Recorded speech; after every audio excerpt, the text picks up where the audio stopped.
All right, well, welcome everyone to Tips for Completing the Common App. My name is Karen Collins. I am a college access specialist with Granite Advance, and I'm excited to speak with you a little bit today about the Common App, things that you can do to enhance that application and things that you might want to, some of the pitfalls you might want to avoid. I am joined today by my awesome colleague, Lauren Broderick. Lauren comes to us. She's recently with us here at Granite Advance, and she comes to us from college admissions. So her expertise we are going to call upon as we work our way through some of these tips that we're going to offer you up today. You'll notice that there is a chat feature at the bottom of your screen. If you have any questions at all at any time, feel free to use that chat feature, send us off a question, and we'll make sure that we get that answered. So you don't need to wait to the end, get those questions out there right when you think of them, and we'll make sure we address those. So again, tips for completing the Common App. We're going to get you going. All right, so first of all, let's talk about, what is the Common Application? The Common Application is something that has made the application process much simpler for our students. So parents, if you're listening in, back in our day, we had to, go down to the school counseling office and pull out all those individual applications, and we had to either type or handwrite individually every application that we were sending to our different schools. Nowadays, our students are able to go online, use this Common App, and complete kind of the basic part of the form as one, and be able to send that out to all of their colleges. There is a section that is specific to the individual colleges that the students are applying to, and they'll also fill that out. But the main part of that application, all of the activities they've been involved in, their name, their address, all of that stuff is going to be in that main portion that they can share with all of their schools. So there are about 1,000 colleges that do participate and utilize the Common Application. Some of those schools may have also their own application that students can complete. So it's really an either or for students. They can complete either one. But there are about 1,000 different colleges that students may be able to utilize this form. So it's really nice. It's really a simplified way of our students applying, and definitely has bumped the numbers up. I know, Lauren, you can attest to this in admissions, the number of applications that we're seeing students, sending out has definitely gone up due to the Common App. Did you experience that with some of your schools? Yes, absolutely. And I think a lot of students too, they don't see the harm in adding a school if they're a Common App school to their list of schools that they're sending it off to, especially if it's a free application. So I feel like it's taken a little bit of sometimes the nerves about sending out applications to particular schools. And I also worked at a few schools where students would say, oh, like, I didn't really know about your university, but I saw you on Common App and it was a free school to apply to. And I actually ended up like enrolling there or finding out more about the school than I realized. So kind of a nice part, but it is universal. Like, not every school uses it, but you definitely will be working on the Common App in the college admission process. For sure. So that's why we're glad you joined us today. So the Common App can be found at commonapp.org. So you can definitely go online and students create an account. Some of you may have created an account even in your junior year, which is totally fine, because the Common Application opens August 1st for that new upcoming year. And students are then able to kind of transfer their account over into that new version of the Common App. I actually just checked on this myself a little bit earlier today to see, what was coming, being carried over from the previous account. And it looks very much like it has been in previous years, where that main portion of the Common Application, that information that is common to every school, is definitely still in there. Some of the information that is college specific does not carry over, because those questions change sometimes from year to year for the different colleges. But certainly if anybody had created an account prior to August 1, you'll see that the majority of that information is going to carry right over for you, and you're able to get started on your 24-25 applications. So should be easy peasy.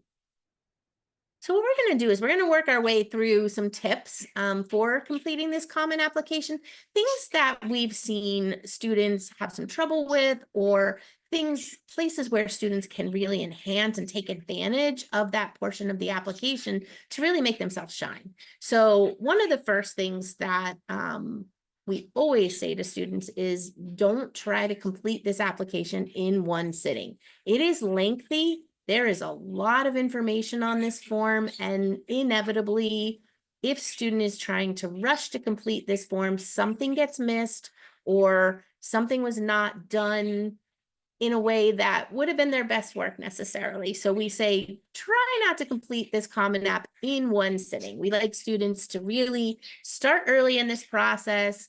That's why the application opens August 1st for our current or upcoming seniors, and take your time as you work through. This is something that, students need to remember, that you are presenting your best self to the admissions office in this common application, because this is really what they see. When a student applies to college, this is the biggest piece that we're going to be seeing. We don't want to rush this. We don't want to miss sections. And you also don't want to miss a piece that would have been critical to have shared with the admissions office. So definitely take your time to avoid those types of things. One of the things Lauren and I were talking about, we were doing in a college essay prep session recently at a college, and we were talking with some of our rising high school seniors, and we were telling them that it's very critical that you capitalize things. Your name is capitalized. Make sure you capitalize that on the common application. I is capitalized. Make sure you capitalize that on the common application. I don't know about you, Lauren, but I have definitely seen lots of applications where, unfortunately, the student hasn't done that. Will it keep you out of the college? It might, depending on the school. For the majority, probably not, but it is distracting. Yeah, it shouldn't read like a text with your friends or a Snapchat with your friends. A lot of times the language is really casual. And then sometimes I would then read an essay that would be super polished. And I'm like, this does not match the same student that rushed through the first part and then clearly spent a lot more time on the essay. It's just, it's a snapshot of you as a student in this process. And the process is all about you. When I read applications, I would start with the Common App, because it was the way our system was. It was the first thing I would see. So that's kind of your first impression for the person reading your file. And a lot of schools churn out a lot of reading files every day. You want to keep the reader happy, and you don't want them spending their time focusing on the typos and errors and that it's not well written, and getting kind of agitated. You want to keep them in a good mood. That is 100% the truth, for sure.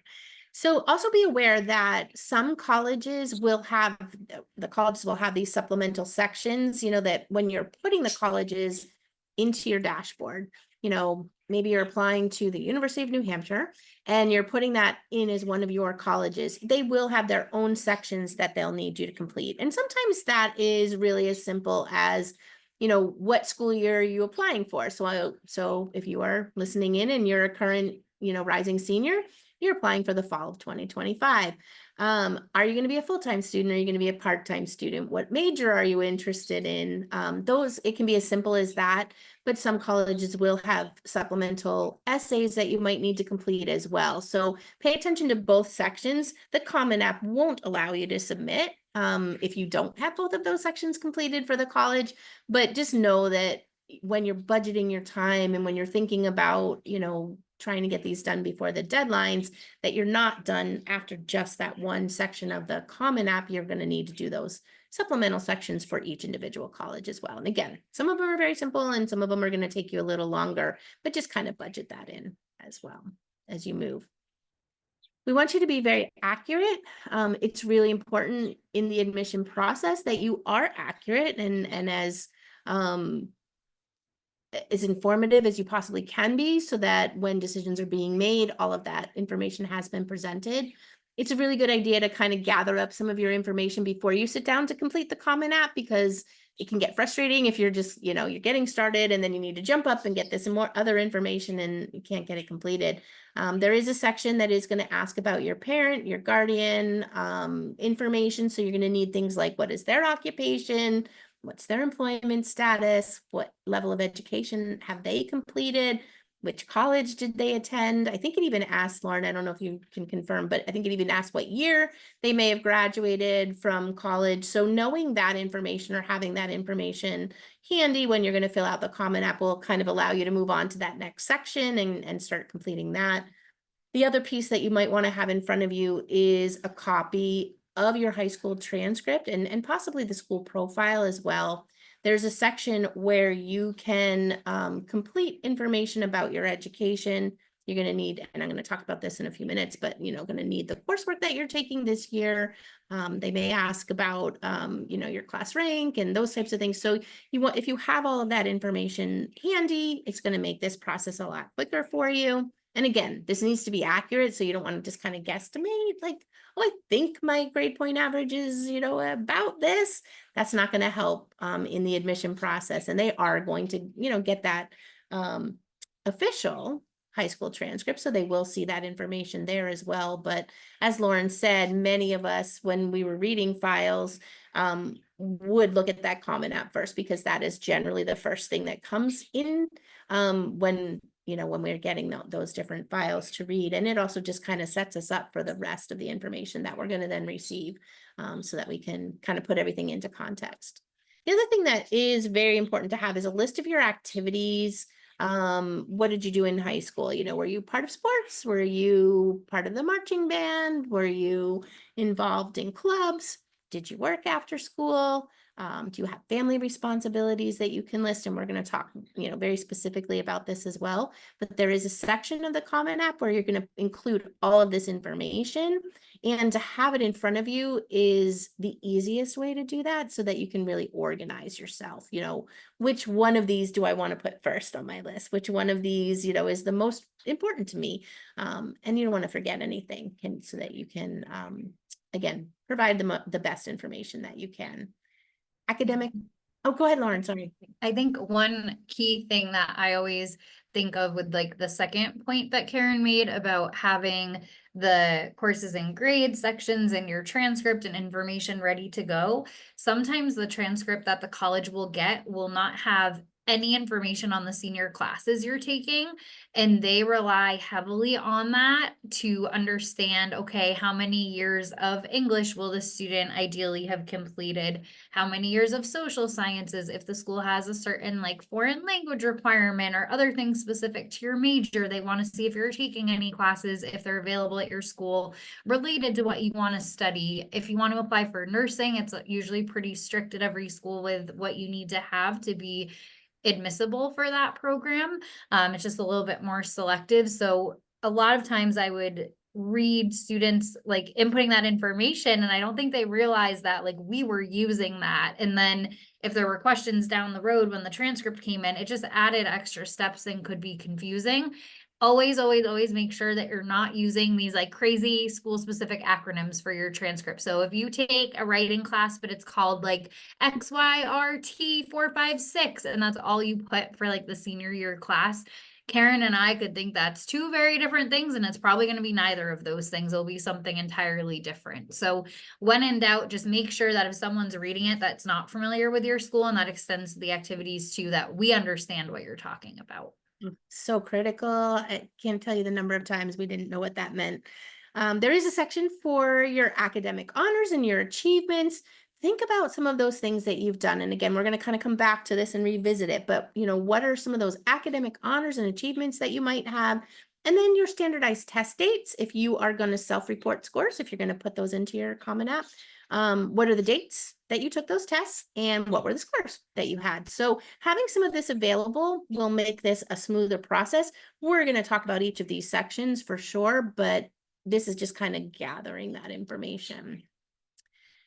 Really important to stay organized through this process. Can't stress this enough. It is a lot. There's a lot of information. Students are applying to more colleges now than they had, years ago, for sure. Probably on average between 8 and 10 colleges. Some students are applying to 20 colleges. So that's a lot to keep organized. One of the really cool things is that the Common App can kind of help us with this. And I love the dashboard, because it is a place where you can see what your progress is, what list of colleges you have that you're, potentially applying to, what your progress is with each of those colleges. Have I applied already? What does this school require? Do they need, besides the application, they need this many letters of recommendation? Have I submitted those? So this dashboard can be super helpful for all of that. Some students will also keep another document. They might have an Excel spreadsheet that they keep all of this information on as well. I'm applying to these 10 schools. These 8 are on the Common App. So, that they require Common App. These 2 actually require school specific forms to be filled out. So that's what I'm doing. These schools require these types of letters of recommendation. So it's all in a chart and it's very easy to see. Some students are very fancy and they get color coded. That's beautiful. I love it.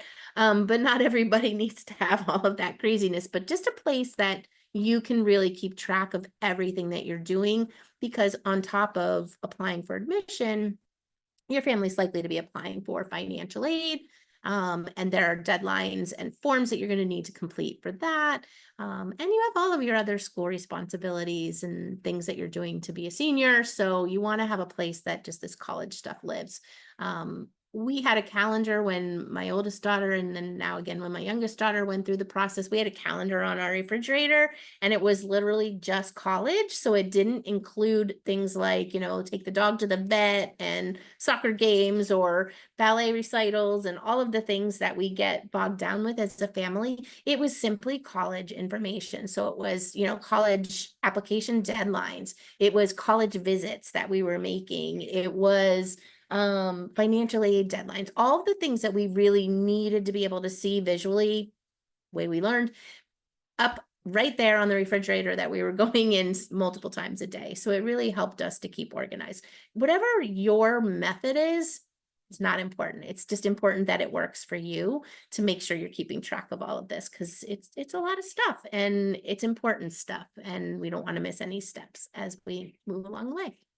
And I would say too, to bear in mind that your high school is going to have their own requirements for deadlines and when you need to ask them for certain things. So that's something you want to be really sure of and really confident in when you're heading into the fall of your senior year. Once you get back to school, hopefully your counseling office is effective with how they communicate, what their expectations are, but schools will have their own requirements for requesting transcripts, letters of recommendation. Sometimes it's a literal piece of paper you fill out. Some schools might use a Google form or something similar.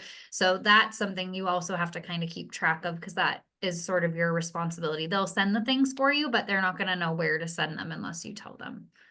Sure. Excellent point. Thank you.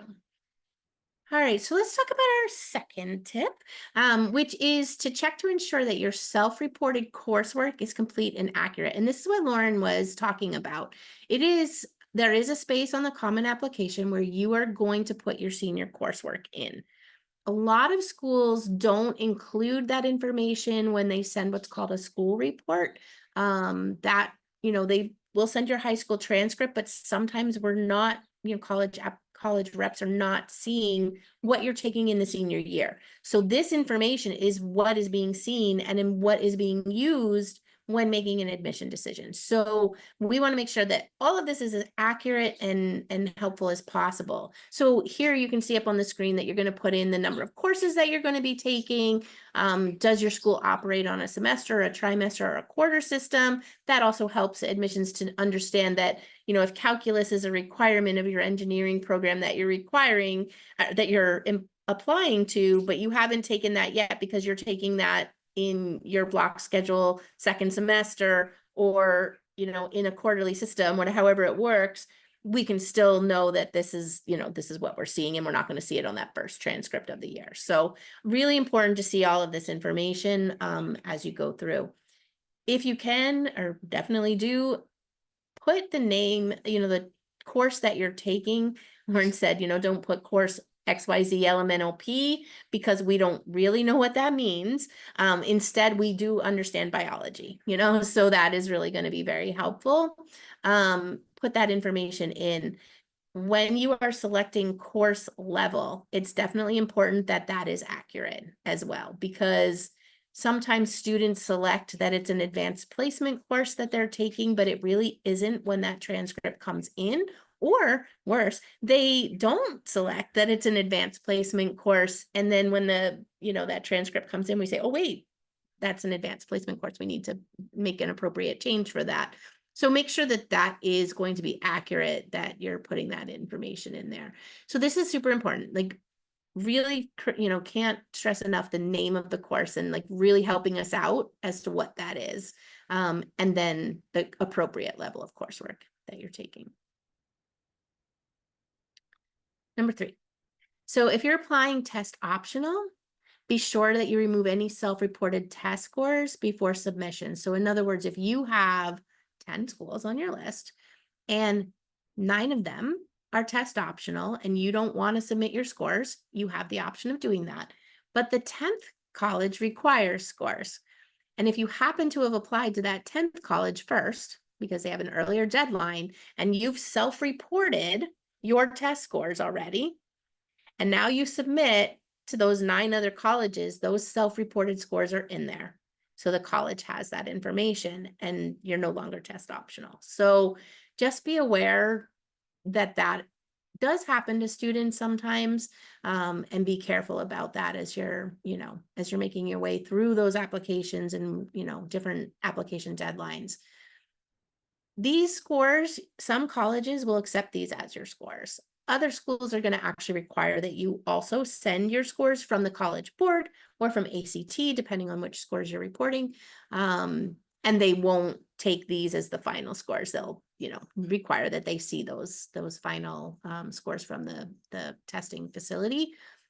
And then you also have the chance, because some students, you're applying to a college, maybe early action, November 1, but you have just taken, or you will be taking the SAT one more time.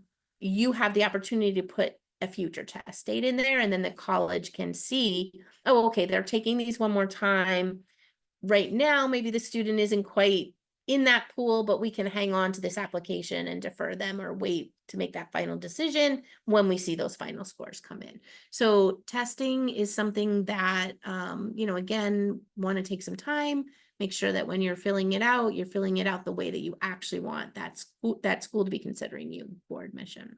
And really make sure you understand what a school's testing requirement is. The vocabulary and lingo schools use can be super confusing. One example is the term like test blind and test free typically mean the same thing, but you wouldn't necessarily know that just hearing someone use those terms. And usually that means that a school truly is not going to penalize you in any way, shape, or form if you do not send scores, whether that's scholarships or certain programs or admission considerations. So that's one example. And a lot of schools have kind of been struggling with, are we going to require scores again? Are we not? Have we been test optional? We're no longer test optional. Or schools are really reaffirming like, nope, we've been test optional since before COVID or during the pandemic, and we're staying that way. So just make sure that you feel comfortable, and especially asking if you are looking into certain programs or know what you want to study. Never hurts to ask the admission office, hey, I want to apply for nursing or engineering or business.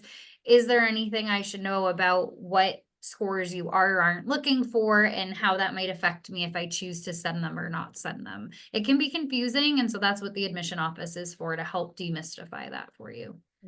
And also understand whether that college, if they are test optional, do they require test scores in order to be eligible for scholarship or a certain scholarship on that campus? Because sometimes, although they are test optional, they do still require those scores to be part of that merit scholarship consideration. Or as Lauren was saying, for a particular major on that campus, they're not test optional, so if nursing requires it, you do need to submit the test scores. So this is where our admission counselors come in.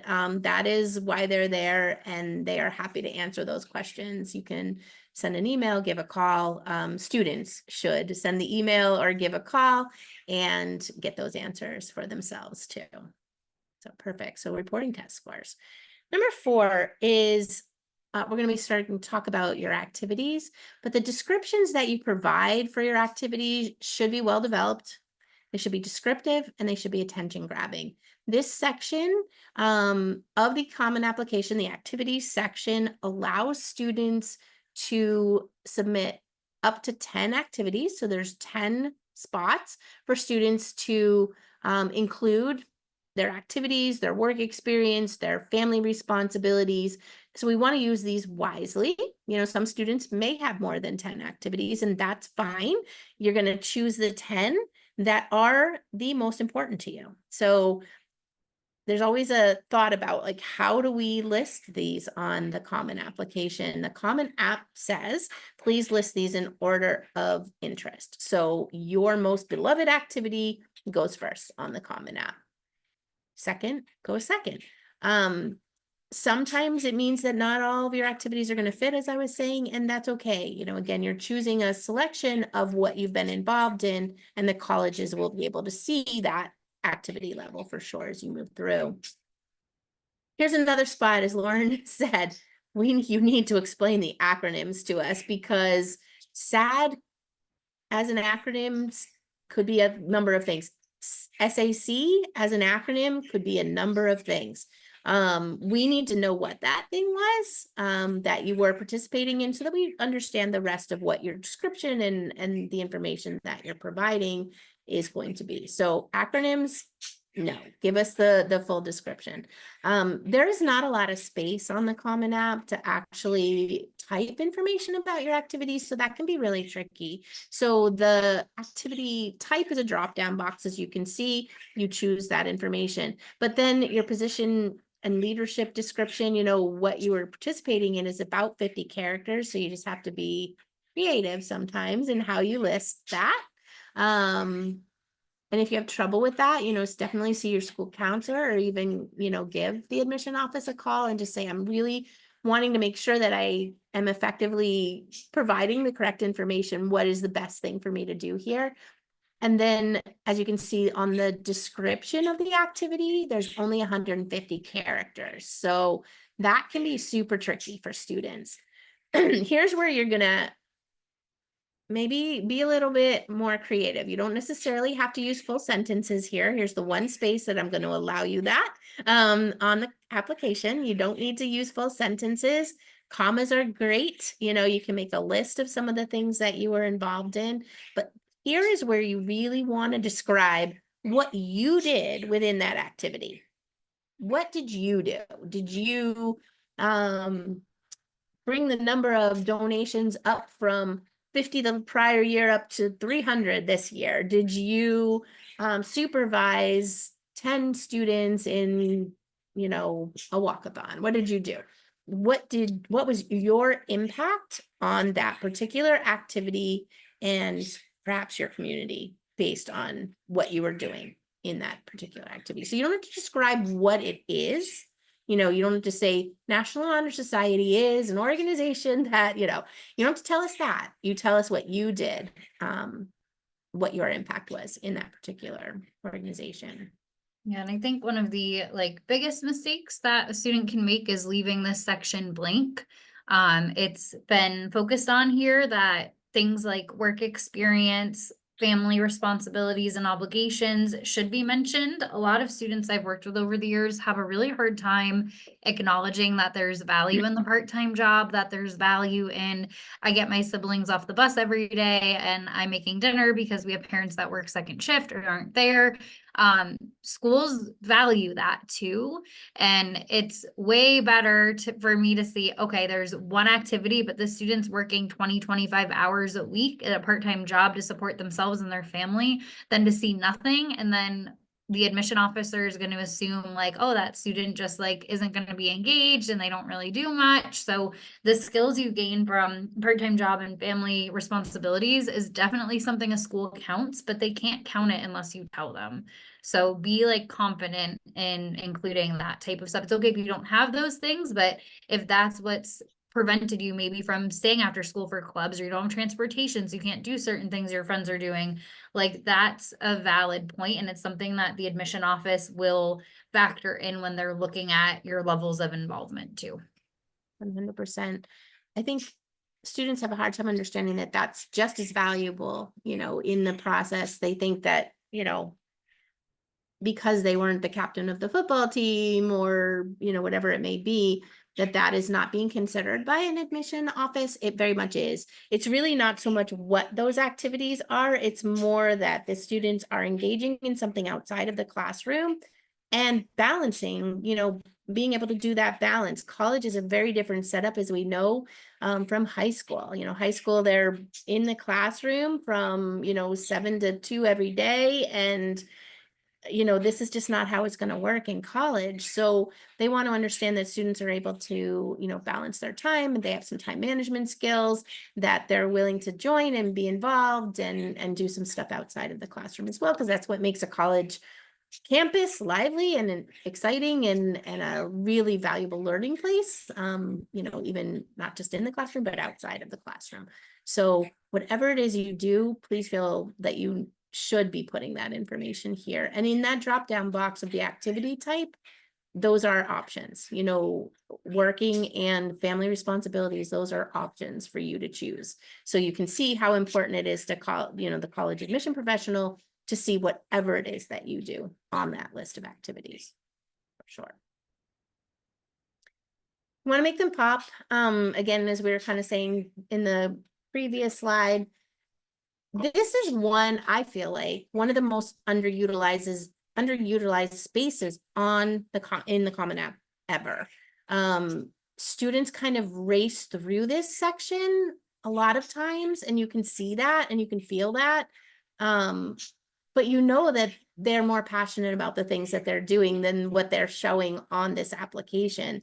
So we really want students to think about making all of those words count, using really strong verbs to demonstrate what you did, instead of just, saying you participated in something. Maybe you led something, maybe you hosted an event, maybe you mentored younger students, maybe you edited the newsletter, like you're not just part of something, you're action, these actions that you're taking as part of that organization. That's really going to make your application pop and really, gain that attention of the reader, so that we know exactly what you did. Those strong words, can really make a difference, especially when we only have these 150 characters to get to know what you've done. So really work on that, develop what you're putting down in that space. What kind of problems did you solve? What skills did you gain? Those are things that can really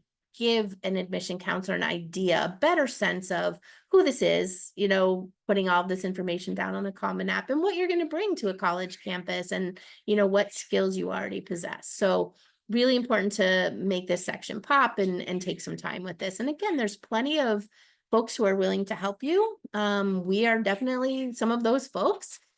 We work on these all the time, particularly Lauren and I. This is our territory. These are the things we love doing and helping students with. So if you have questions, you can always reach out to us and we can help you with this.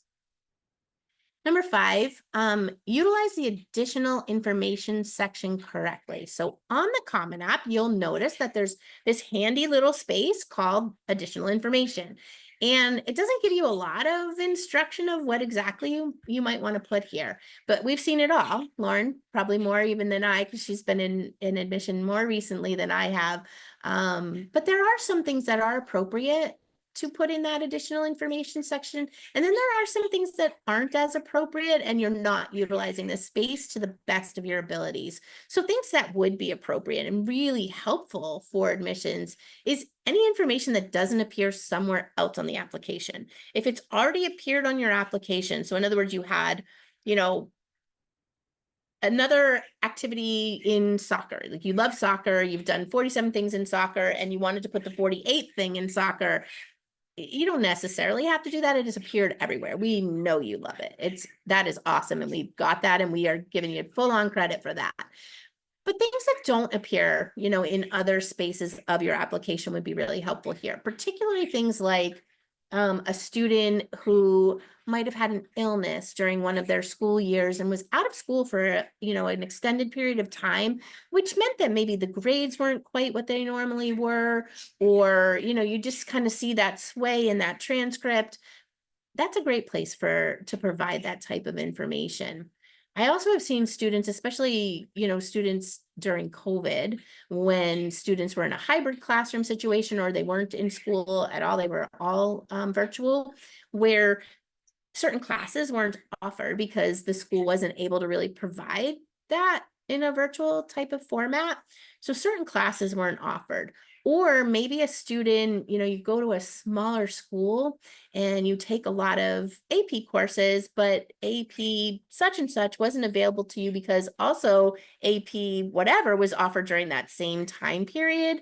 And you would have really liked to have taken both, but you chose the one that was more relevant to your major or whatever it was.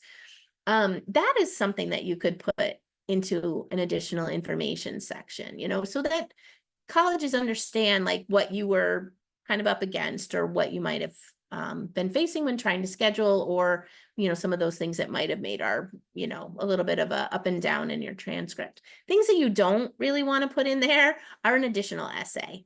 Think about Lauren sitting in her home or sitting at her desk in a college, reading probably 60 applications a day, and having to get through 60 applications a day. There's already an essay. You've already written an essay. You've already provided an essay. And then you're faced with this additional essay. Sometimes college reps are not even able to read that. They just don't have the time or the bandwidth to be able to actually read an additional essay. And for those that really want to, just putting in an additional piece into their process. So really not meant to put an additional essay. We definitely don't want to complain about a teacher as the reason why your grade wasn't so great in a particular class. Mrs. So-and-so is the toughest teacher there is. And, I had her and she didn't like me. That's really not what you need to do. That happens. It happens, unfortunately, in life as we move through life, as we get older and have bosses and coworkers and all of those things. Colleges definitely understand. But that's probably just not something you want to do in the additional information section of your common application. And then again, as I kind of mentioned, you don't really need to include an extensive resume of all the other things that you were involved in.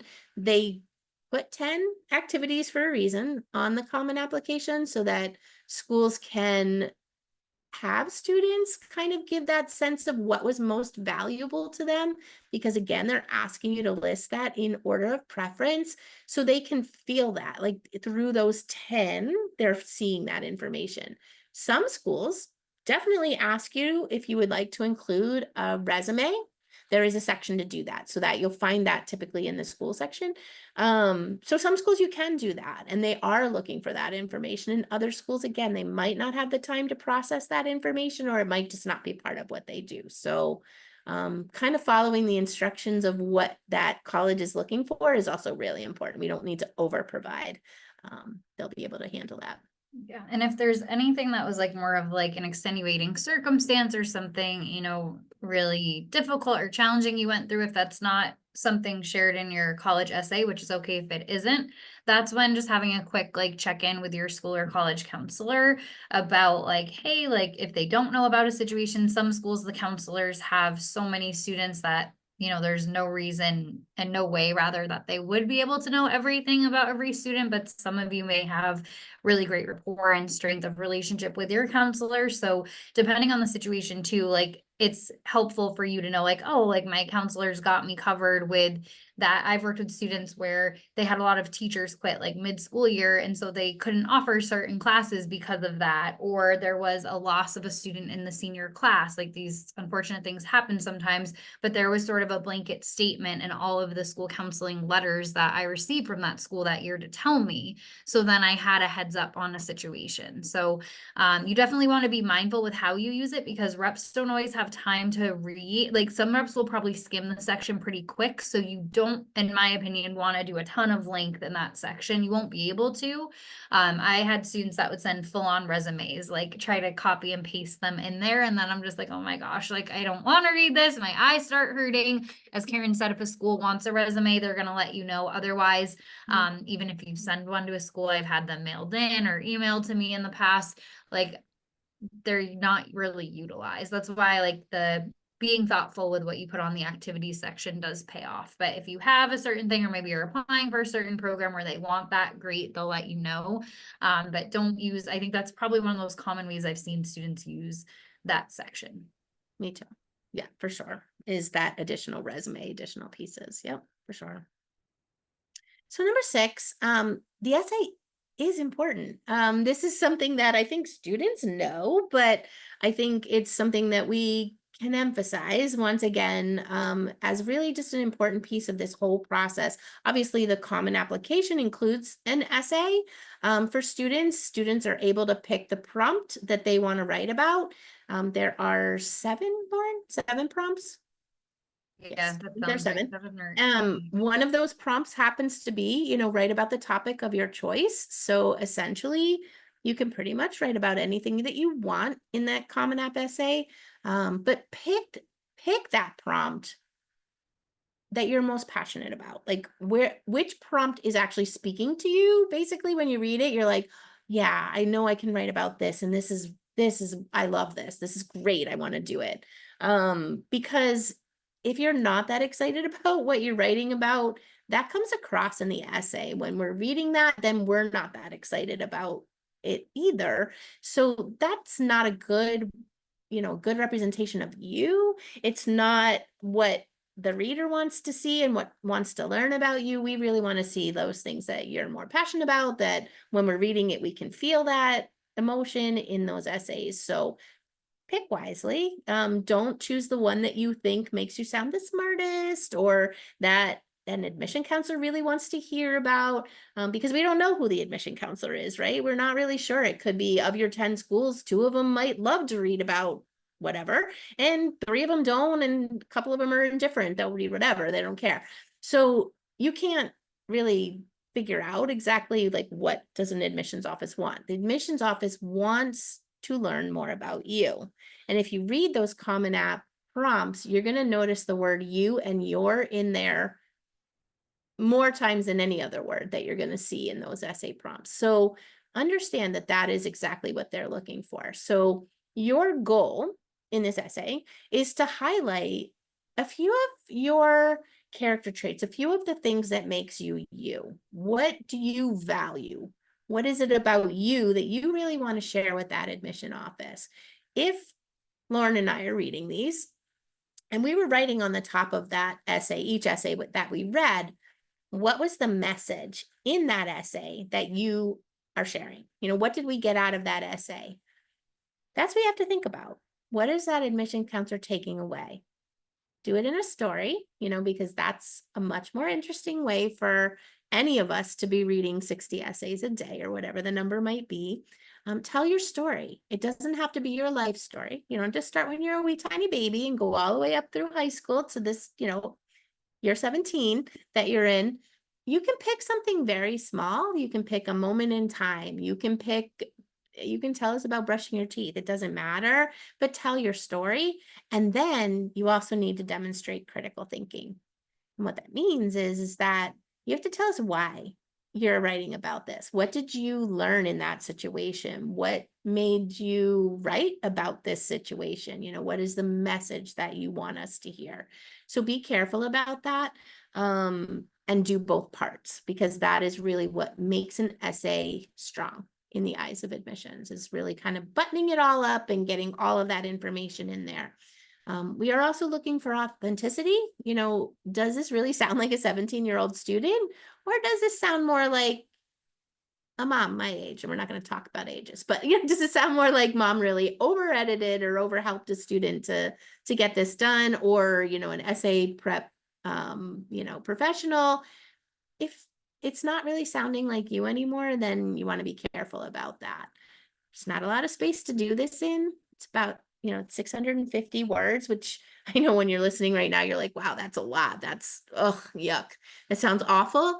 But to really tell your story and think critically about it and get across the things you want to get across to admission, it's not a lot of words. So you just have to kind of make sure you're editing. Lauren and I, in the essay prep we were talking about the other day, we were saying just write a lot, like write a lot of things, get it on paper, get it on your laptop, write a lot about what you think your topic is. And then you're going to pare it down, and it's going to come down to those really critical things that you wanted to say, but write it all. Just put it all out there. Don't worry about grammar. Don't worry about spelling initially.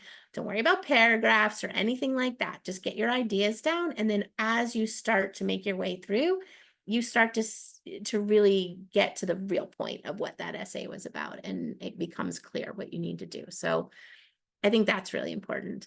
We do talk about getting feedback. You know, you might have an English teacher that will edit and look at things for grammar and spelling and kind of help you to with your structure of your essay, but don't lose your voice. You know, don't let people edit it to the point that it doesn't sound like you anymore, because that's not really what admissions will be looking for. So think about a couple of those things. If you haven't already, join us for one of our virtual college essay prep sessions. Those are all coming up. We have one in August and several in September, several in October, and get, you know, these points in detail and kind of work on some of the activities, brainstorming activities to kind of come up with a topic that makes sense and really get to the what are my values that I want to share. If you join us for one of those and you know, visit our website, you will certainly get lots more information about this as well. Learn anything about essays. Yeah, I think it's really your voice as a student in the process. So you're going to have letters of recommendation, one or several, and that's someone else speaking on your behalf. The Common App minus the essays, a lot of kind of just inputting information about you, but the essays really where the admission counselor can start to think, this would be a great student to have on our campus, or I'm learning something really interesting about them, or they just seem like they're really college ready. So the essay, if you ask people that work in admission what their favorite part of the application process is, I would say probably 60 to 70% of people would say the essay. So it is important. It gets a lot of stress behind it because it has the word college in front of it and then essay. But I always say to students, use what you have done to be successful with writing and essays and assignments in high school, because if the brainstorming process that you've developed, like you don't need to reinvent that for the college essay. Use the skills in your toolkit already. And definitely big piece of advice is don't have it over edited. You don't want to have too many people read it because it really should stay true to you and your voice. If we were to read it to a room of your friends and family, they should be like, oh, that's absolutely Karen's essay, or that's absolutely Lauren's essay. But it's a really enjoyable part of the process. It can be fun, dare I say the word, but it's really important and it's nothing to get super stressed about though. Just stick with what you've done so far in school to be successful with writing and you'll be on the right path. Perfect. So number 7, you're going to ask for letters of recommendation, but we recommend that you do this early and prepare your recommenders for the process. So typically we would say students can ask their junior teachers, you know, maybe you know, by the end of their junior year in high school or the beginning of their senior year, because a lot of times the teachers that you're going to have in your senior year aren't going to have had you in class long enough to be able to really feel like they could do a great job writing this letter of recommendation for college, especially with so many students applying early action. So typically we're seeing that these are more junior teachers that are writing the letters of recommendation. We always say, you know, colleges, majority of colleges do ask for a school counselor recommendation. This is something that your school counselor is prepared to do. Every counselor is going to write letters of recommendation for all the students that they work with.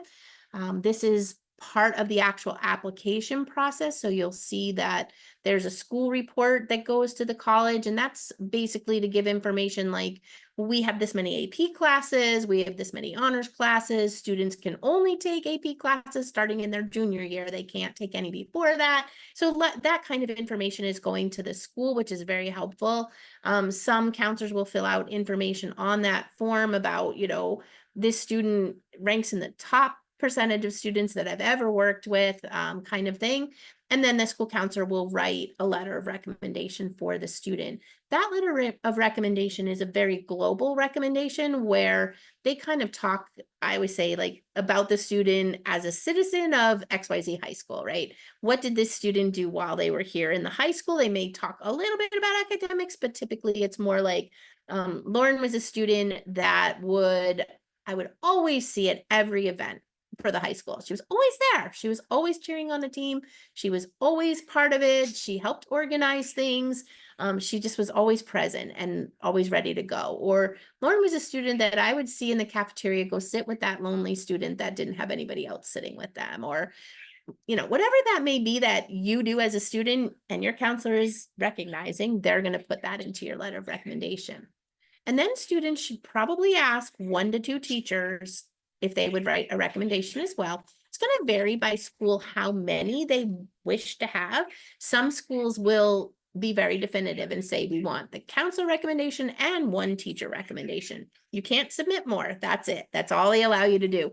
Other schools are going to leave that open a little bit more and say, we want the counselor, but you can do up to 3 teachers or up to 4 teachers letter of recommendation. So you'll see, that the schools will give you that guideline. But if you have in your pocket, your toolkit, a counselor letter of recommendation and 2 teacher letters of recommendation, you should be in great shape for any one of the schools and what they're looking for. We often get asked, which teacher should I ask? Should I ask an English teacher because they're going to write really well, but I actually want to go into engineering? Should I ask my math or my science teachers?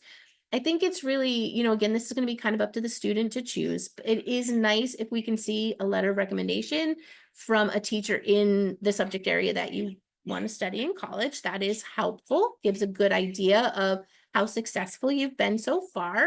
Is this student ready to go into a nursing or an engineering program? All of those things we can see. But it's not necessarily required that a student do that. I think it's more important that that teacher knows you well, knows your learning style, and is able to express that, because that's something that that an admission counselor is looking for is, would that learning style match up well with the courses that we're going to be able to offer here on our campus for this student? Will they be successful here? That's the name of the game, right? We want to admit students that are going to be very successful. So those are the kinds of things that are going to be looked at from the teacher recommendation. Is a student, one who does all their homework and does all the things. What happens when they run into a roadblock? So sometimes the teacher where you didn't get your very best grade might be the best teacher to write you the letter of recommendation because you spent time going in for extra help and you worked hard outside of the classroom to really learn those concepts and really try to engage with that material, even though maybe your grade wasn't your favorite grade in the end. It wasn't your best grade that you've ever received, but you put in that time and you didn't back out when the going got tough, because college can get tough. There might be a course in college that you run into that's required for your major that might be a tough one.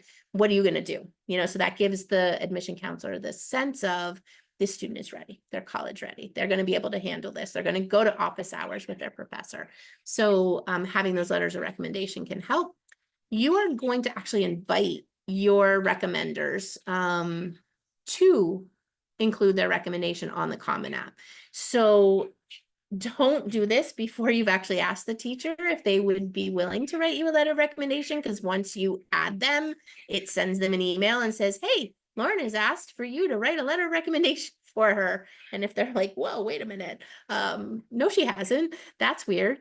You want to make sure that they know that that's coming. Just let them know that, would you be willing to write me a letter of recommendation? If they say yes, say thank you so much. I'm going to provide you with some information and I'm going to send you that link through Common App. For those of you who are Naviance schools, it's actually probably going to come through Naviance that your teachers will see that. That's how they operate. But give them that heads up and then provide them with some information, give them a brag sheet or give them your resume so that when they're sitting down to actually write that, as well as they know you, they can't remember exactly when you did all of the things that you've done. And they want to throw in a little something and, there it is on that sheet so that they can put in, some of that information to round out their letter of recommendation for sure. So these are important. These are something that the colleges really rely on. So we want to make sure that, this is something that you're doing.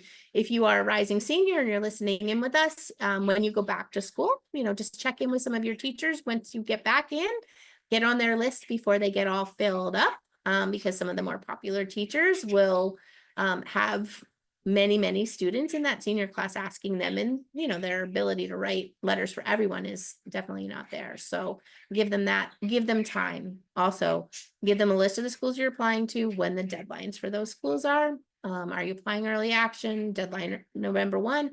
Let your teachers know that so that they have some time to work on this and get that letter in place for you prior to November 1. PURPA is another piece of this. So students are going to be asked to complete this FERPA section of the Common App, and you have to do this actually before you can ask your recommenders to or you invite the recommenders. This is a privacy act, and it's something that is put in place to make sure that, you know, all of your information is kept confidential in this process. But if students decide to waive their FERPA rights or waive their rights, it means that you won't be able to see any part of your application once you've been accepted to a college. If you don't waive this, right, it means that you would have the ability to see letters of recommendation in your file once you've been accepted and enroll in a particular college. So you can't see it at every college, but you could see it at the college you enroll in. Colleges really want students to waive their rights. They really want these letters to be confidential, because then they feel more strongly that the recommender is able to be truthful and honest and give information that is accurately describing the student. So a lot of times I would see teachers when I was a school counselor, teachers at my high school not agree to write a letter of recommendation if a student hadn't waived their right to see that recommendation. They didn't always want students to be, comparing what the teachers wrote in their letters of recommendation one to another. Not necessarily what they're looking for. So if you feel that you can, I would waive the right. I would do the FERPA waiver, and then your recommendations will be confidential, and colleges will feel very confident reading those recommendations. Number 8, this one's really important. We've talked about it a little bit as we've gone all the way through, but we really want you to proofread this common application before you press submit. We know you're tired. We know you've spent a lot of time looking at it. We know you just want to get it over with finally and get that application in, but always proofread, and probably proofread again before you submit. You have this one chance to make this first impression on the college admission office. So really just take that time to make it the best possible impression of you. Might there be a mistake in there? There might, you might have missed, a capitalization. You might have made a spelling error. You might have made a typo, and you might have missed it before you press submit. Is that going to keep you out of a college? Absolutely not.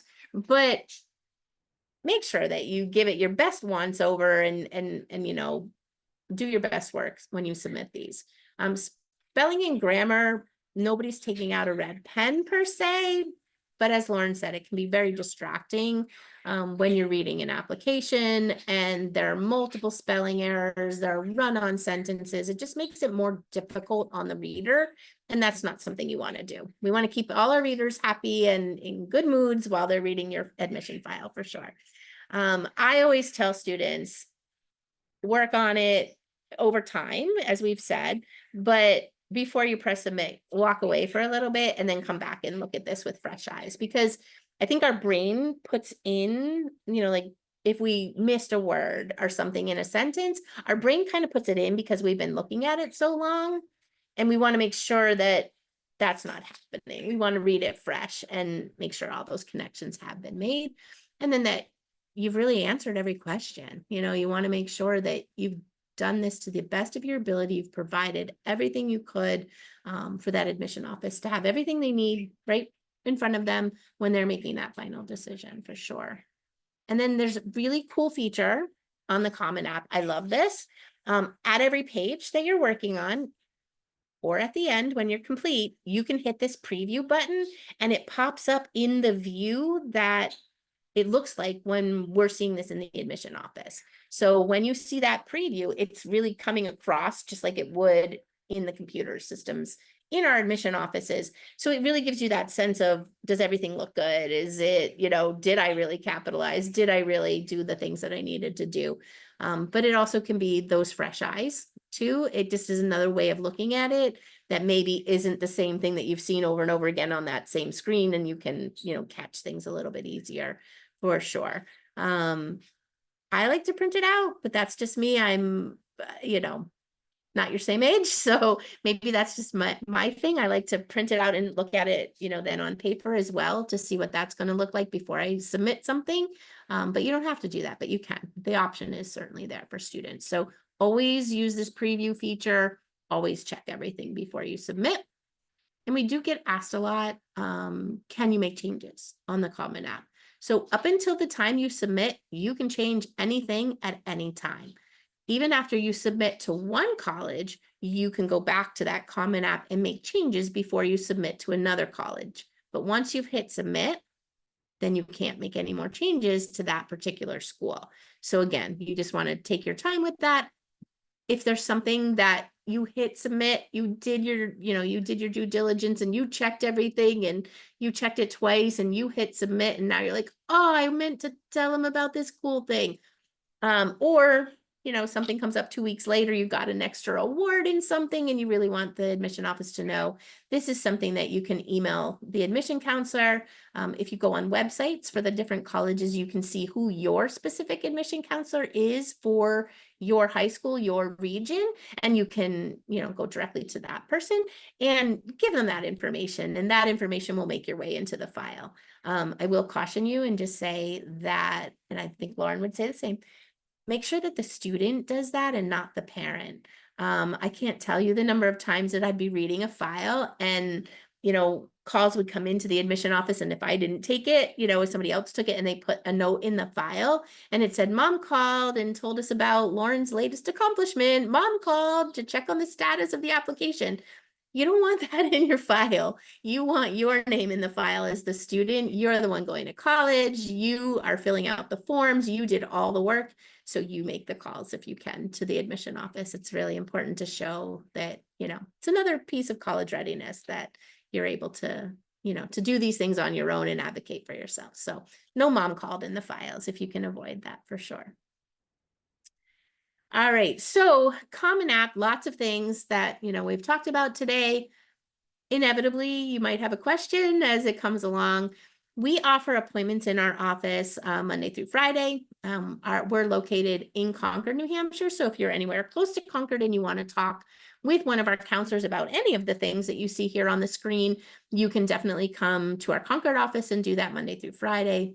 If you're a virtual kind of person or live a little bit further away from Concord and getting to us might be a little bit more troublesome, then you can certainly meet with us virtually. We use Zoom as our platform and we set up appointments and we send you the link and you just join us online and we can do all of the appointments that we have available that way as well. So whatever works for you, you can make an appointment to speak with us.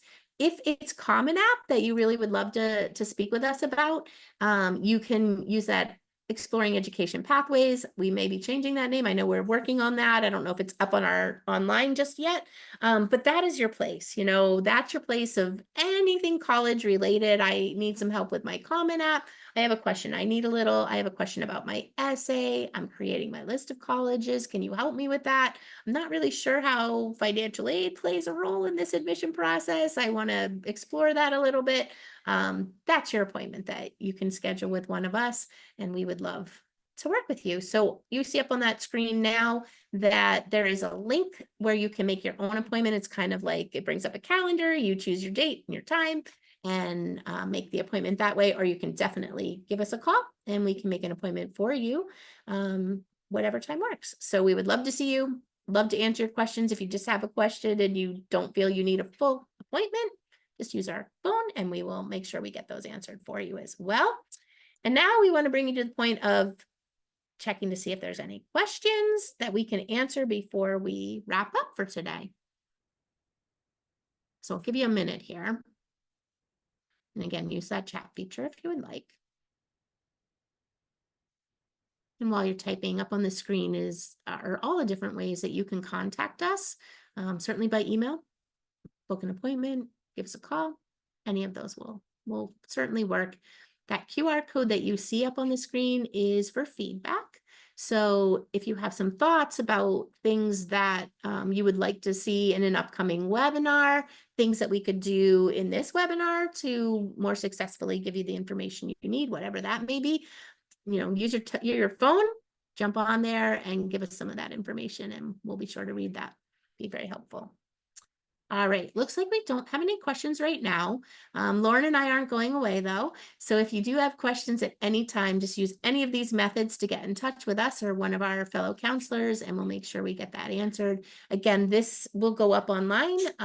We will take the recording and we'll get that up on our website. So if you have friends that weren't able to join us and would like to view this session, or if you want to go back and revisit any of it, that will be available as well. So thank you for taking some time out of your summer afternoon. We know that can get crazy, to spend some time with us and learn a little bit more about the Common App. Take care.